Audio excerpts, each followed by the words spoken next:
Hey, family. Um, Welcome to another episode of what I call relevant conversation with guess who? Me. I'm your host, Bishop John Selders, and I am pleased to have this opportunity, like we've had in times past, opportunities to um, say a thing, discuss a thing, talk over a thing, think about some things and do it in real time sometimes, and to do it using the platforms, these airways, if you will. I guess I can't call it airways. That kind of dates me a little bit. But anyway, these airways, I'm going to call it these airways, this platform. And tonight, I get to do it once again with somebody I know pretty well, somebody I would consider family to me. Um, he is a younger brother and hails from the windy city of Chicago. Uh, and some of y'all don't know, but I used to live in Chicago. Chicago is that town I described as just a little south of heaven. For me, it's a town that's like my hometown, St. Louis. When I moved to Chicago, I I only moved to a different location. It was the same people, the same buildings, the same everything. Chicago is just a whole lot bigger than St. Louis these days. But and certainly when I was growing up, but it looks so much like it, and it is so familiar to me. So listen, I found a thing, and maybe he'll find this interesting. Um, um, Back about 10, 12 years ago, my younger brother used to write for things. He would put things out. Huffington Post. Y'all remember the Huffington Post when that was a thing? He write articles and things. And so the Huffington Post described our guest tonight, my family member, as a sacred activist. And I think I like that. I like calling you a sacred activist. I would call you a kind of public observer, cultural critic, some would say. He's a minister, pastor, author, and my family and friend. Let me call to this platform the Reverend Patrick D. Shaffer. Come on in here and greet the people. Now that I have embarrassed you enough. Right. It's okay. It's fine. Thank you. I remember those articles, man. I remember Yeah. the Yeah. Huffington Yeah. Post thing, and Absolutely. and I guess that was in and around you dropping the book. It Um, was. Yeah. yeah. Yeah. hmm It's a little while ago. It was Yeah. a bit ago, but A but bit but ago. I Bit ago. found this thing, and I said I think I get a kick out of him. He might not get a kick out of it, but I'll get a kick out of you not thinking it's a kick, and so therefore That's I'm funny. getting a couple of chuckles out of it. It's How you okay. doing, brother? How you doing? Listen. Mm. I wanted to talk to you tonight, really, because a couple of things have happened, um, and I'll talk. We've had um, the passing of a legend, for some Mhm. of us, Mhm. in the Reverend Jesse Lewis Jackson Sr. Mhm. And I'll also say, and just pause for a moment, the Reverend Dr. Bernard Lafayette also made transition recently, and I'll have to make mention of him because I've known him, over the course of my life. Mhm. But Bernard uh, Lafayette was a member of the crew during the Nashville sit-ins. Mhm. He was a classmate of Congressman John Lewis. Went to the Baptist Seminary in Nashville, Tennessee, and was, a mentee and a student of the Reverend James Lawson and the Highlander Center. So he was involved in all of that. I know him more personally because for a number of years he moved to St. Louis, Okay. and he helped in the late 1970s, and he reminded me of this. We were together um, some time ago, and he reminded me. I used to live in St. Louis. I said, "You did," and then I said, "You did," and then I remembered that Mhm. he was involved in the late 1970s with the unions, and in particular the teachers union. And Mhm. so he along with Mother Miss Battle and the teachers there, they did a number of strikes. One was a very long strike in the St. Louis public school system, most notably, and got them a great deal of benefits and such. And in his latter years, he was doing lots of different work with um, community groups across the country, helping them think through what it means to live civically, and the struggle for justice in the ways that those groups were. He was with us and a part of a group of us that were in Ferguson, and so since he knew St. Louis, he was down back and forth there. He was down out in Baltimore during the rebellion, Freddie Gray, during that period of time, and with just good people who's in and out of here, out of Hartford here, and very often when he would be here, we would spend a little time together. So I pay homage to him. He's now joined the great cloud of ancestors. But could we just spend just a few minutes and talk about Reverend Jackson Mhm. from your Mhm. perspective? Mhm. Yeah, first, thank you for having me back. I appreciate it. I'm always glad that when you and I can conversate. It's one of the joys of life, being able to have conversations with you. So No, thank listen, you. conversate. That's some of that old ebonic. I don't know if that's a real word, but you and Hey, I, black you people know what understand that what we conversate. say? Listen, we know what we talk about. Right. Yeah. Right. Um, so thank you. Yeah, you know what? It's been a 2 or 3 weeks now, and I think we're all processing, and I think it's very difficult for young people to understand who he was, um, and who a young Reverend Jesse Lewis Jackson was. You know, I've been mining, some YouTube, and I know everybody talks about, I am somebody and that chant, but there was another one at the Black Expo, like in 1976, 77. He said, "What time is it?" They said, "It's nation time."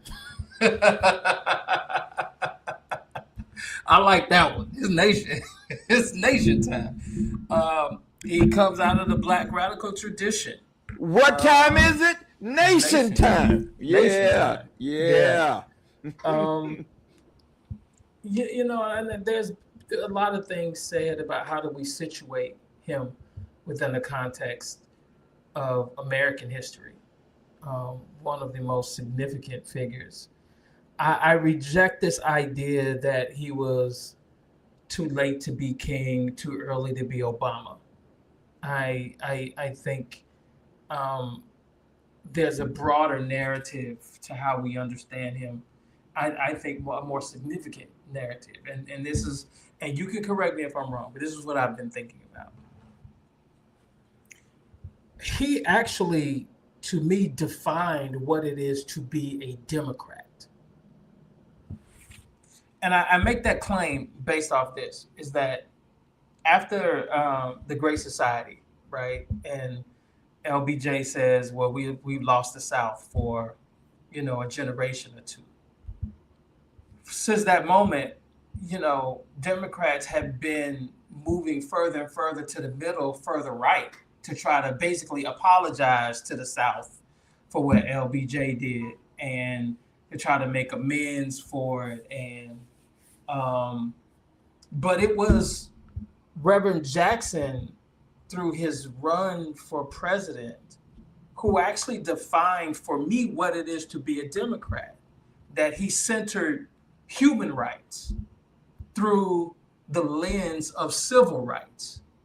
He brought workers' rights He brought, the idea of unions and wage growth, and spoke against the evils of capitalism, and championed the ERA, and talked about nuclear proliferation. Democrats were not talking like that before him, right? He was the first one who got up on a major political platform and started talking about, queer rights and gay rights. He did that. That by the time I became a Democrat, they had adopted his linguistics into what it meant actually to distinguish yourself as a liberal or a Democrat. They were not talking about that. They were not talking that way before him. Universal health care as a human right. I was not talking. They're talking about the party of Gary Hart, Dukakis, or Carter. They weren't, these white men, Al Gore. They were not talking that way about politics and about what it meant to be a Democrat. He did that, and even though, quote unquote, he was not successful. Technically, he was not successful in reaching the presidency. There was no president after those runs who could ignore Reverend Jesse Jackson, whether you were Democrat, whether you were a Republican. You could not ignore him, because if you did not champion, or if you did not give deference, if you do not pay attention to what he thought was important, he was going to be Jesse Jackson all across the world, telling everybody how wrong you are and making you talk about issues that you don't want to talk about. And so, to me, it is not just that the technical and the mechanisms of the voting and the delegate count in the Democratic Party, which is significant. We know that's significant. No, he actually defined what it meant to be a Democrat. That by the time Barack Obama started talking about health care, well, it was like, yeah, well, how come we haven't done this before? Well, he started talking about rights. Like, well, yeah. And it was only normalized because 20, 30 years earlier, Reverend Jesse Louis Jackson defined for the party what it meant to be a Democrat. And so when I see Bernie Sanders, when I see Mamdani, when I see all of the progressives, it is so normal. Their language is so normal, and their ideas are so normal. I don't know about you, but I've listened to his 84 and 88 speech over and over again, and I'm like, well, what did he say that was wrong? Because he made plenty of sense. Like, I don't understand why was this so radical? Oh, it was radical because Democrats didn't talk like this. Democrats didn't center the needs of the people, and I would suggest that he made the Democratic Party a democracy. He democratized the Democratic Party that centered the needs of people and the rights of people. And I don't know if he'll be remembered as that, but that is definitely what he did, and I think we should talk more about it. Well, I think so I would agree that he changed electoral politics, period, to what we now understand and what we now know. I want to pick up on something you said, because I want to say not only did he focus on the people, but he focused in on poor people. He focused in on margin folk. He focused in on those who live at the edges of our communities. In lots of ways, he himself embodied it.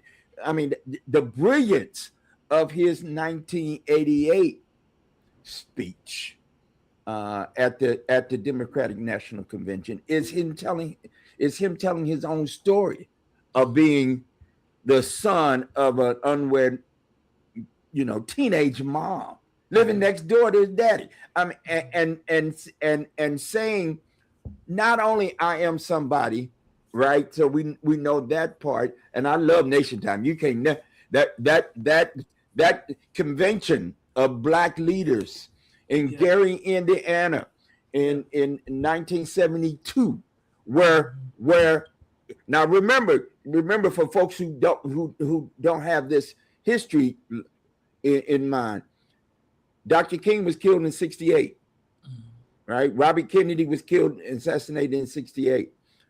And then there was a fragmenting, if you will, of sort of black leadership nationally, right? There was a kind of way in which folk went several different ways. However, because if you all remember, Kwame Ture, some would call him by his known name earlier, Stokely Carmichael was talking Black Power. You had the Panthers who had begun to make waves. Fred Hampton in Chicago, for example, and his assassination. So all of that was happening all up, coming in through there. What you had was the convention in Gary, Indiana, this gathering where Mrs. King and Mrs. Betty Shabazz come together, and they're on the platform when Jesse delivers this huge, big old speech, where I think much of what was pulled together as far as what I'm going to call a black social geopolitical agenda was formulated. I mean, there Amos Wilson and other thinkers were doing the kind of thinking work. Vincent Harding had asked by Mrs. King and the King Center to develop the Institute of Black Life out of Atlanta. So there was lots of things going on there. So I would say it was Jesse and Reverend Jackson in particular raising up, the life of poor people to a national. He focused there, and it was there then that folk could not just ignore this power base, because what he did that was different that we do now. This is not how it was done. Jesse didn't go out and didn't convince the party to do something. He brought voters to the party. And I think that gets overlooked. Like they can't give us a tally on how many new registered voters that he brought into the party. What we do know is that he got 7 million the first time, and then he increased that number to like 11 million by 88. And these were new voters that he brought in. He went all across the country because, again, right, I'm in Chicago, so I'm in the midst of and watching all of this. The idea is, well, if Harold could organize and win, the mayorship in Chicago by bringing in new voters, to which Reverend Jackson was an intricate part of that, and B. Herbert Martin was a part of that, and a bunch of other black pastors were. Reverend Jackson says, well, if we could do this locally, then we can do this nationally. Right? Mm-hmm. And so he crisscrosses the country registering new voters who become the base of the Democratic Party. Like I am, my first, presidential election was 93. Bill Clinton was my first president that I voted for. I am a Democrat because Jesse Jackson was. I voted for Clinton because Jesse Jackson wasn't on the ballot. Right? I'm Chicago Democrat. So my politics are embedded. That is what it is. And so, and like me, my mother worked for Push for some time.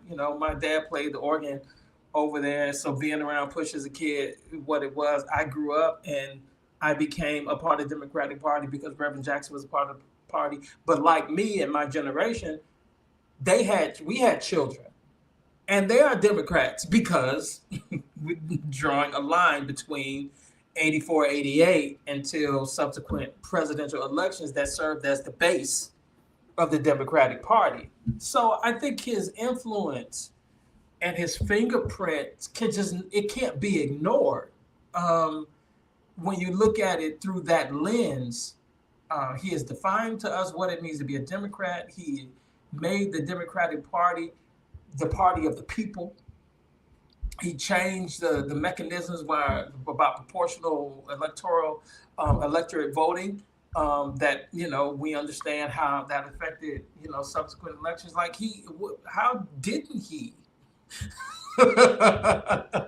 How didn't he change politics in America? And I ask you this, and you can tell me what you think. I'm not sure we get Reverend Jackson as we know him if he had won the presidency. I would agree. In fact, we can say, and I heard um, um, Jesse Jackson Jr. say this. He never held political office. No. So let's think about this. Just slow down just for a minute. Let's think about this. For the kind of way he impacted electoral politics. Now, one could say, and I probably have said it, that I don't know if it was the right thing to have focused so much on electoral politics. So there's an argument to be had there, and I would be in that conversation, right? But that notwithstanding, that if it was going to be that we were going to use electoral politics as at least one strand toward our liberation. And when I say our, I'm talking about black liberation. If that was going to be one strand, then he was leading and never held office anywhere. But his influence, his handprint, his fingerprint, his work helped shape and define all of the runs of all. So the very first black mayors, who did they call to come in and speak for them? During that era, absolutely, it was Jesse Jackson. He was the tidal wave that brought Maynard Jackson in Atlanta and John Lewis to Congress, and what happened in Detroit. All of these black mayors, congressmen, and all of these people moved toward electoral politics because of the wave that he created, while simultaneously did not want him to run. He was a risk. Now that's a story, right? That was the story that folks didn't want it. They did not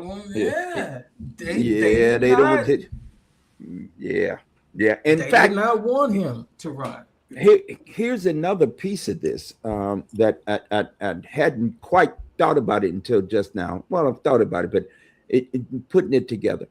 Reverend Jackson also, at the same time that he was pushing and leading in a kind of electoral political manner, he never missed anybody's funeral.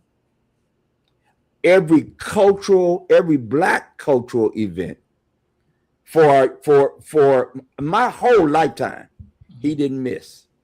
You would see Jesse, Reverend Jackson, you would see him he was at the big concert, the Watt Stacks big concert in the late 1960s, where Rance Allen opened, where Black Moses comes out with the chains and breaks the chains. He was there. He was the speaker there. That big cultural events. Reverend Jackson was there doing what Reverend Jackson does. I was at the recording of Tremaine Hawkins's live record, where the Potter's House. Where she recorded that. Who was in the audience? And because he was there, she dedicated Singing Change to Reverend Jackson. And I'm naming, so these kind of cultural events in our community, Reverend Jackson was there. He was basically like Forrest Gump. Like, he just comes into connection with all of these historical figures. I was watching one day Richard Pryor live on the Sunset Strip. It was his first time after he was burned. He had that burning incident. He's the first time he gets up on stage. I see Reverend Jackson in the audience. Like, what is what? What? There are That's what I'm talking there about. are pictures of Right. him playing basketball with Marvin Gaye in the backyard. Like, what is who does this? This is absolutely insane.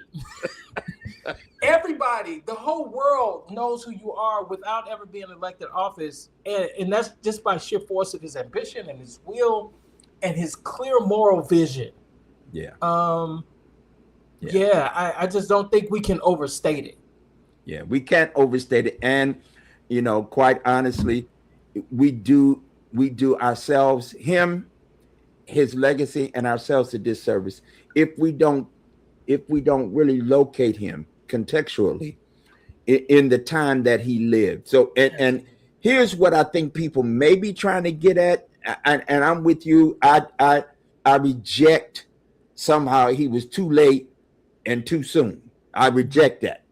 What he is, however, is a connection and a conduit Sure. for within the context of these generations, right? Yeah. And that in the midst of it, and let me just say, it's my whole life. That his trajectory is my whole life. Understanding what it means to be um, of faith and have some kind of moral context, right? Yeah. But also to bear witness as the world needs those of us who have a faithful, vision of some sort to also, make mention Mhm. of the plight of those who are at the margins, as I mentioned earlier. Yeah.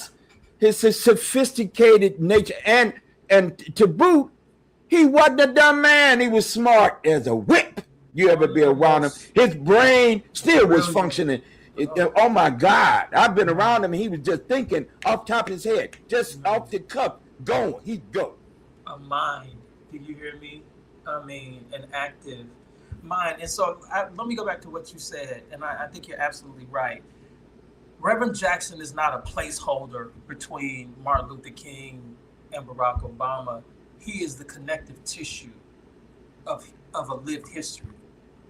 And I think that is, I like that idea because within it, he is able, through that tissue, to build the muscle, the muscle memory, the electoral muscle that he brings generations with him within the context. By the time Barack Obama comes up on the scene, especially specifically for presidential politics, it seems rational now. Like these ideas in the zeitgeist has had time to settle, and we have seen the ills of capitalism to which Reverend Jackson was decrying 20, 30 years ago. That now, oh yeah, we shouldn't be poor because we get sick. We should do something about that. No, I love situating him, but not as a placeholder. He is without him, we don't have what we have. We That's have right. no language and no linguistics for being a liberal, and we don't get a Barack Obama in electoral politics as we have known him in history without Reverend Jackson. And so, you know, Yes. And I think we don't say it enough. We don't belabor it enough. And I think I've heard Mother Jacqueline Jackson, um, be quoted as saying, something to the effect that history will probably be far more kinder to Reverend Jackson um, than we might be willing to say now. I think sure. it's still, as you just said, you're still trying to process. Chicago's certainly that, but this story of this young man from the Carolinas who was a football player. Yeah, He was a star quarterback. yeah. Comes out to Illinois and then comes back to an HBCU, and gets bitten with the bug in the 1960s, and is introduced to Dr. King and SCLC and the movement in Selma, right? And for what that then meant during the latter half of Dr. King's life, he was not very well liked at the end. I I often say it. I've heard it said this by somebody or another, and I picked it up that if as many people marched in Selma as said that they marched over the Edmund Pettus Bridge, that the bridge would have fell down, right? So, right, everybody want to be there I'm now. not. Hey, listen. I wasn't. Go right here. I'm with Yeah, you. but you know what I'm right. I Everybody, wasn't there, so I go tell your story. I'm not mad at you. Go yeah, ahead. I wasn't there either. But it's a whole lot of folk that wasn't there, and they need to tell the truth about it, right? Yeah. Well. And so, right, Dr. King, it's very much like Dr. King. He then gets painted with this broad brush. He's quoted by folk who absolutely hated him, and like I know, everybody didn't receive Dr. King. Let me say it right here for the record: everybody didn't receive Jesse Jackson either. Oh He, no. he he wasn't he wasn't welcome in everybody's pulpit, No. because he represented a kind of revolutionary voice, right? Yeah. Yeah. In some ways, and I think that's certainly we have to pause, and I'm not giving him time because I wanted to have this conversation about Reverend Jackson with you, because I know personally what he has meant to you, and that for some of us he was the a North Star, right? Absolutely. Yeah. Some of the things I didn't want to be because I saw him being it, right? So but in many ways he was the way that I felt like we needed to go, and so God bless the Jackson family as they now. I heard one of the sons say, got to now think of him as not is but was, and that moved me because if you've been touched by the loss of a parent, I have, um, that was meaningful, that was moving, and that I think the send off was in many ways appropriate to a senior statesman, somebody who navigated not just here in the United States but globally.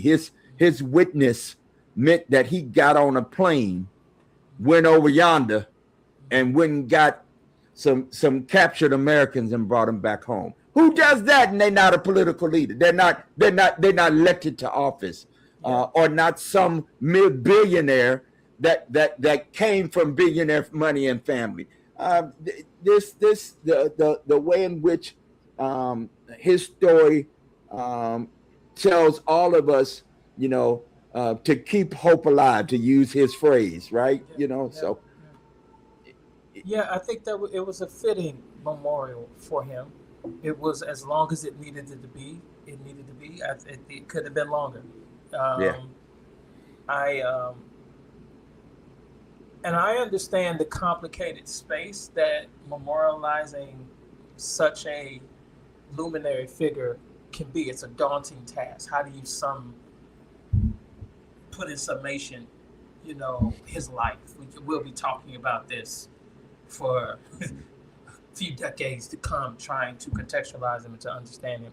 But I thought the memorial for knowing who he was and knowing Chicago as I do, this is the place that could only eulogize him. Um, and I am so comforted that he passed away in Black History Month. I mean, that's just perfect to me. Like, he rests within a month that we remember our ancestors, and now he is one of them. Uh, and so I think it was either going to be in February or it was going to be Juneteenth. So I'm glad it was. It would have been hard trying to get that bullseye to Juneteenth, but in February it was good. Yeah, it was good, and yeah, God bless him. So since you mentioned, uh, you mentioned the funeral. I, I gotta get into some of the culture right here, and Mm-hmm. some of um, if you will, and I just want your opinion about it. Let me mention this while it just came to me.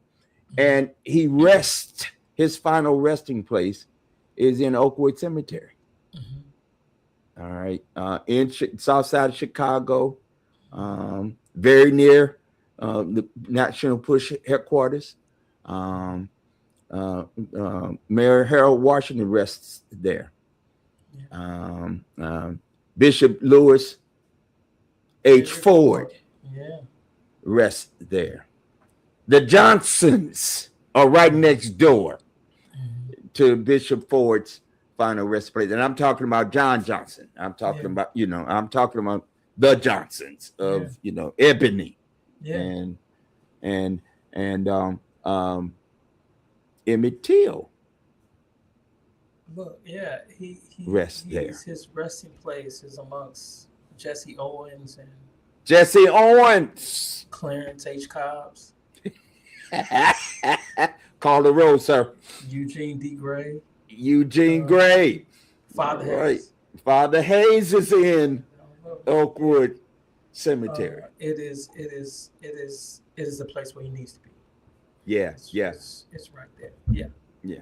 So the reason I looked it up, and it's a personal thing for me. I spend some time often in cemeteries. I am a public theologian and Mm-hmm. scholar and historian, right? Mm-hmm. And there's lots of history that can come to life when you go and visit with the ancestors in places in cemeteries where you find a name and a date, you know, a birth date and a transition date, and what then those families. We have one of those kinds of cemeteries here in Hartford, where muckety mucks are buried.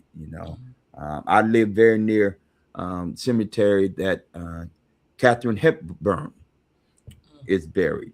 Mm-hmm. But who is also buried there is Samuel Colt from the Colt gun manufacturers, the Colt 45 Mm-hmm. from here. And um, um, the Morgans. Now, y'all don't know nothing about no money, but J. Pierpont Morgan, who was Mm-hmm. the um, oligarch of a century or more ago, J.P. Morgan, you call him that, who, Created the American economy. as we know it Yeah. and understand it today. So those kind of resting places, cemeteries are of great value, at least to me, as I walk through them. Now, as we pivot, but we're gonna stay there for just a little bit more. Mm-hmm. There were lots of people that had lots of words in eulogizing Reverend Jackson. And of course, in these moments, there's always some scuttlebutt that come Mm-hmm. up. And one of the things I found very interesting is um, President Obama, along with President Biden and President Clinton, Vice President Harris, Secretary Clinton, were amongst some of the luminaries. I mean, every every just about denominational leader, at least in the black church world, black religious world, was there. Um, Certainly, the Honorable Minister Louis Farrakhan gave his eulogy publicly at Savior's Day, Mm-hmm. and there was a lot of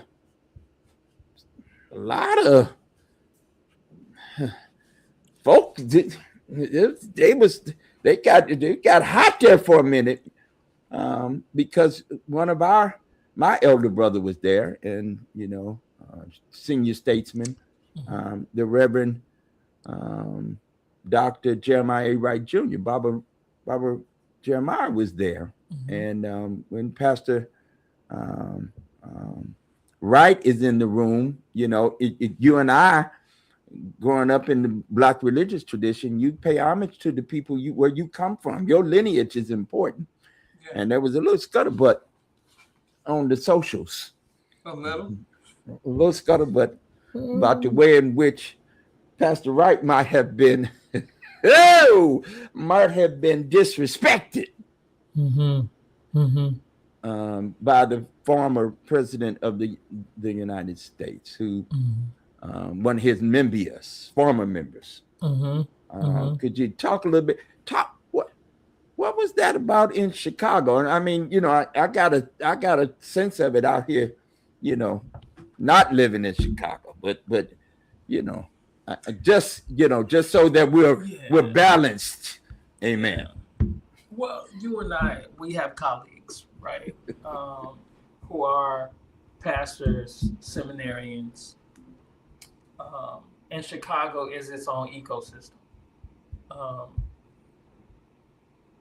and so the offense came because people pointed out that um, the former president, Barack Obama, in his eulogy, acknowledged a lot of people and did not acknowledge Reverend Wright. Um, I think that was misguided, and it was this kind of misappropriated outrage. But let's do this for you and I. We know who Reverend Wright is and what he means as an icon. For liberation theology and his fights for justice that predate cameras and newsreels. He was doing work at Trinity United Church of Christ. He was the first person that added to my lexicon the word apartheid, because you would drive past 95th and there would be this little placard right on the front lawn talking about free South Africa and down with apartheid. And it was like, well, what's apartheid? What is happening in South Africa? And so he is significant to Chicago, and he is significant to Black theologians and Black liberation, specifically liberation theologians. I also want to point out, as a point of history, that when Reverend Jackson went to go get that Black soldier that the Reagan administration was ignoring and left him in Syria, the few people who were on the plane with Reverend Jackson was the one Honorable Minister Louis Farrakhan was on that plane with him, and Reverend Dr. Jeremiah Wright Jr. How about that part? They went to Syria with him. These were his brothers, right? They were with him, and had decades long friendship. So it was right for Reverend Wright to be there and to be on the front row. And I'll say this: I am not a Barack Obama apologist. He doesn't need me for that. I think there are fair critiques to be made. There are fair critiques to be made, but I was so satisfied. Number one, that he came, because I didn't think he was going to come. And number two, I thought he gave an outstanding eulogy to situate Reverend Jackson within the context of human history, American history, and American politics. I thought he did an excellent job. I am confused about what more do you want from him? Because if he hadn't come, had it been something else. Oh my good, the fits that would have been thrown. It would have been, and I would have been throwing a fit right with you. So I'm with you. But he came. He stood there, and understanding that they were never close, and perhaps they could not have been close. I think they understood each other. I think they understood each other's ambition, like few people could understand between two men. I think to have Barack Obama come and to situate him within that, and to affirm the worth of his work within American politics. To me, I was incredibly satisfied with that. The issue was, well, he got up and acknowledged Reverend Meeks, he acknowledged Father Flake, he acknowledged this person, that person. And Reverend Wright was sitting on the front row, and he did not acknowledge Reverend Wright. So two things, and then I'm gonna stop talking. Two things. Number one is, for all the black preachers who were there, who got on the microphone, who saw Reverend Wright in their eye line, just like Barack Obama got up and saw Reverend Wright in their eye line. My question is, if it was so important for you for Reverend Wright to be acknowledged, then why didn't you do it? They had ample opportunity from every black pastor, preacher that got up, politician that got up. They got up and ignored him, just like they're saying Barack Obama ignored him. So if it was that important, if he is as hallowed and respected, and he is, and he should be given, and just put a pin right there, he was right. Reverend Wright was right. Has been proven right. Over and over again. Over and over again. I am an apologist for Reverend Dr. Jeremiah A. Wright. I will defend him and down the hill defend him. He was right. But knowing that, and if I know that, they know that, and if it was as important as they say it was, then when they got the microphone, and Barack Obama was sitting over on the first row over on the left, Jeremiah was on the right, how come they didn't acknowledge him? Not one. Not one. Not one. So I'm going to hold them accountable as much as they're holding Barack Obama accountable, because this is your guy. I mean, this is the father, one of the fathers of liberation theology. Like y'all in seminary talking about his work, he comes up and he deserves all the things. But if it was that important, then why didn't the black clergy mention him? They didn't. Number two is, I'm interested in how come they can't understand that between Barack Obama and Jeremiah Wright is a very complicated relationship. And all of us have had pastors in our life that have been problematic. Complicated men who had their own ambition and their own worldview and have cemented themselves into who they are and are not moving off that hill. Right. And not making any adjustments. And when two ambitions collide with one another, there is no give. And I don't understand how come they can't understand that what Barack Obama, the best thing he could do is to not say anything. Because right? That would have been a thing too. That would have been a thing too. If he would have acknowledged him, it would have been a thing. Then what do you say? And then do you say too much? Or do you not say enough? Like, there was no win for Barack Obama in that moment. The best thing I think he could have done is to offer his silence when it comes to that. Because Barack Obama has his own lived reality about his complicated former pastor that could have upended American history as we knew it.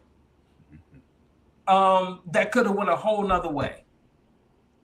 And then we have to look at what is the effects of that.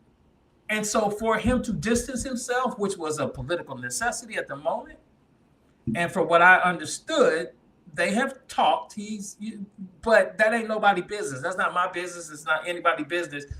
And this performative idea of he's got to come and pay obeisance or I think that's too much. First of all, it's not Reverend Wright's service. And it would have thrown all of the attention to this one relationship that has been in the public for so long. It would have detracted from what we came to do. And so, my idea is, again, if it was that important, y'all should have got up and gave deference to Reverend Wright, as which we all should do when he is in the room. We all should do that, but they didn't do that. So why would you expect Barack Obama to do that? Is irrational to me. Like, I don't understand it. I appreciate your honesty and your honest critique of that moment. While I may have something personal you know, of a similar sort. If it was important, how come some others didn't talk? I've also been to those marathon services. That was just one moment. There are about 15 other moments we could talk on. About 15 other, right? So, you know, and one of the things, I'm going to put you on first. One of the things you said that just cracked me up is if you've ever been to a Push convention, then his funeral mirrored the Push conventions. It was a one-day Push convention.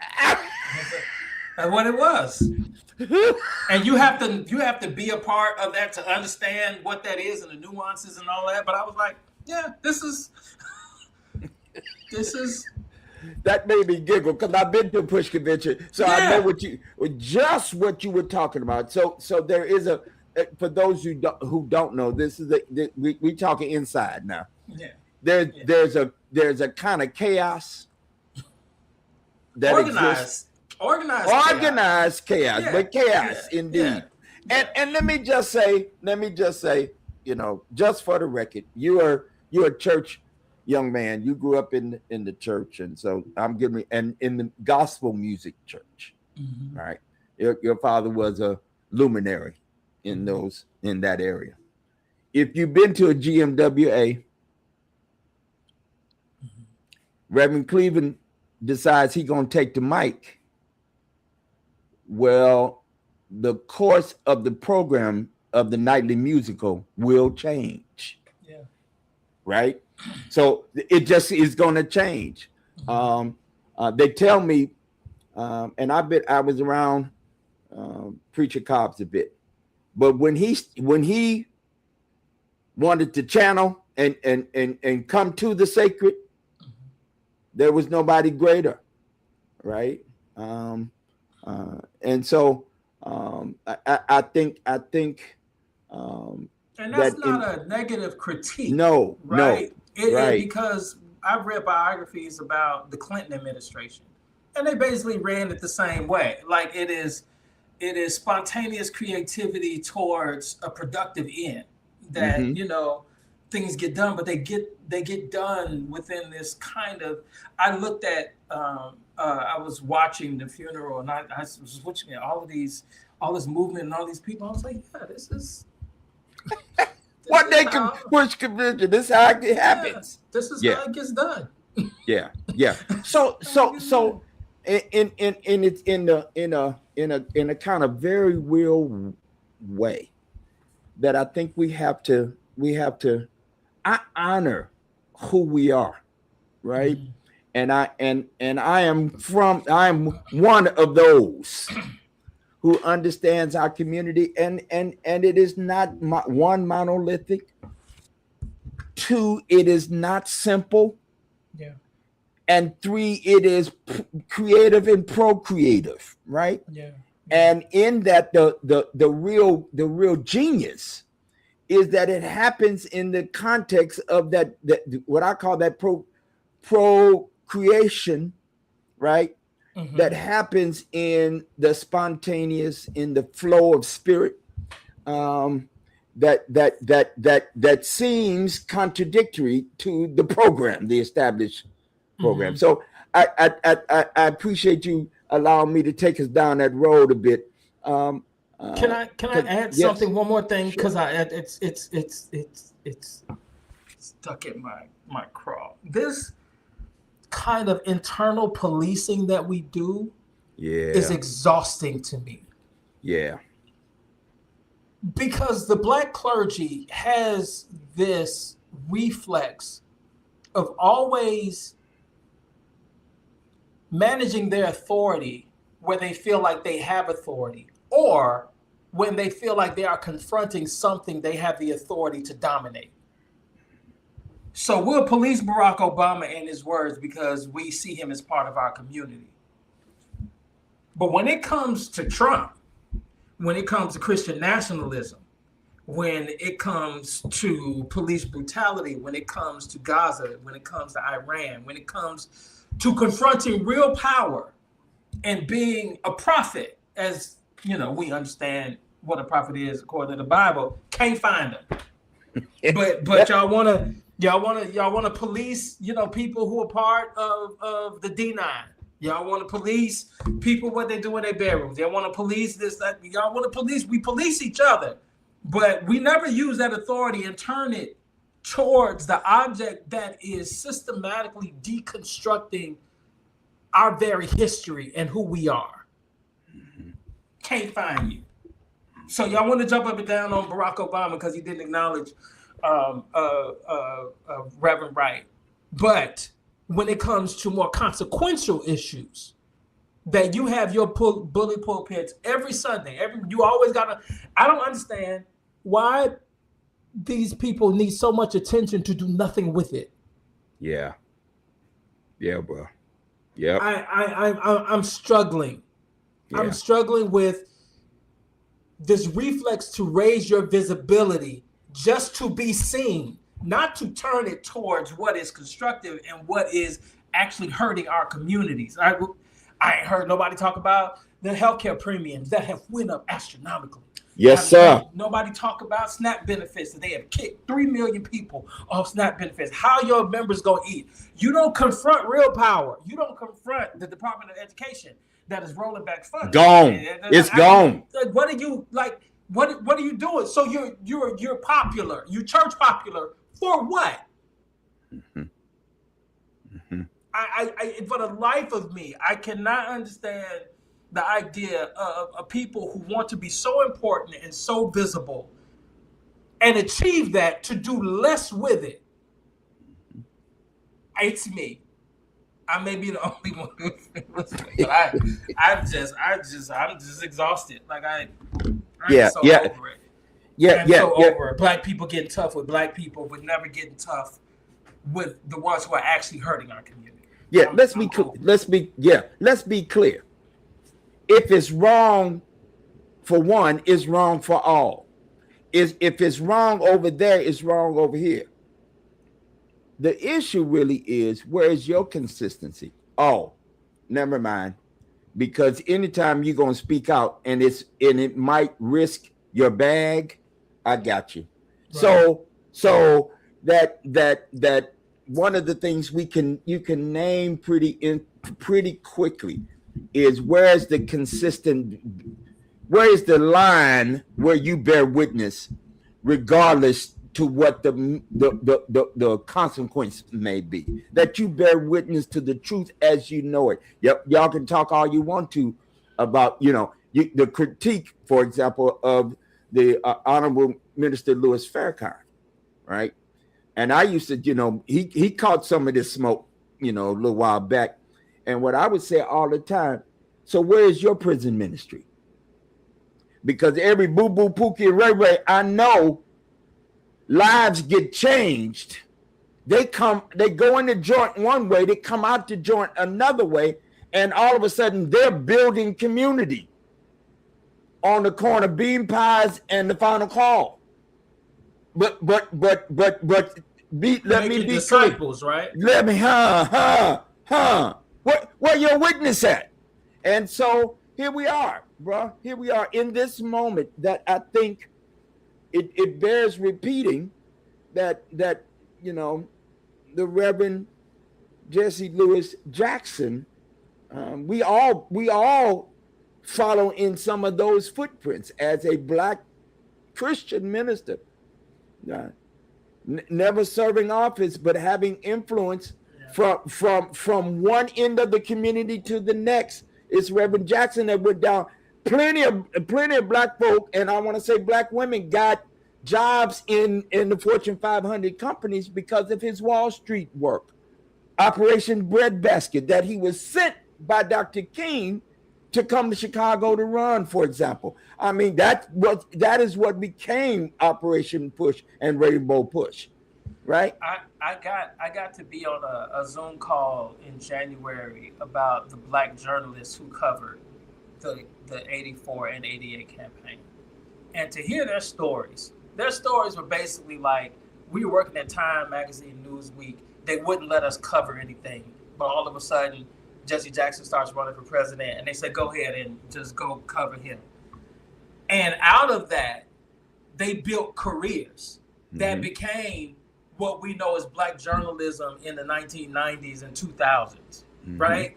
They got jobs. Like Mm-hmm. he put people in jobs and in places just because of the universe that he created for black empowerment. Yeah.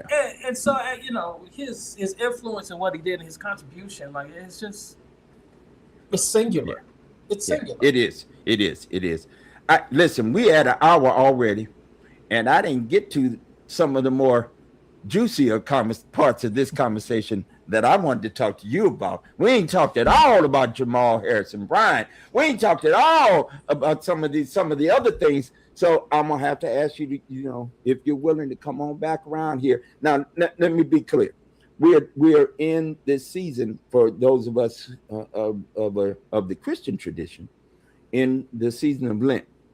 This journey from Ash Wednesday to Good Friday, Holy Saturday, into Resurrection Sunday. The Muslims are in their special month. I love it every so often.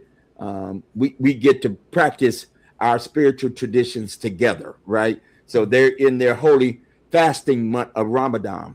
So Ramadan Mubarak for our Muslim brothers and sisters, siblings of faith, and you can't have Easter without Passover for our Jewish siblings of faith. It was what we call the Last Supper, or the Lord's Supper, was actually the Jewish ritual and practice of the Seder meal, right? So here we are in this special time, this time of reflecting, reflecting about our faith, reflecting about our space in the world, the space we occupy, and how, in fact, our faith should then turn in some way as at least one purposed reality to make sure our, not just me and my family, but the whole community benefits, right? Our faith ought to be somehow to bear witness, and that witness then should allow us to be better, right? So that's not gotten past me, and so in these moments, I'm appreciative of a conversation about some of our folk who in fact embodied that presence in our lives in real time. Sure. Yeah. Reverend Jackson, rest in peace and power, and we'll see you on the other side. I got one last little anecdotal story. He didn't know me from a can of paint. He kind of did, because he always looked at me. I don't think he ever met a stranger, right? So I never was around him. He never met a stranger. I was moved to tears to hear Isaiah Thomas's eulogy. Him jumping out of the car and getting on his knee, getting at his eye, and to meet a young man and to follow his entire career and life. I was moved. I could see that, Reverend Jackson. I could see that because of how he always met me and greeted me as I was a distant, not a regular, but a good friend. And I appreciate my times having spent in his presence and in his company.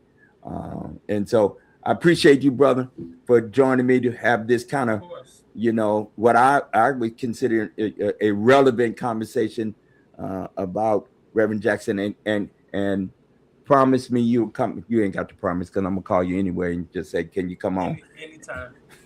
And give mom my regards, Well, and your brothers my regards, and family. I'm gonna be back at this again. Listen, we on our journey. We're on this journey together, and we will. I hear Dr. King. Now we will get to the promised land. Listen, I don't despair, although I get upset and depressed sometimes. I don't ultimately despair.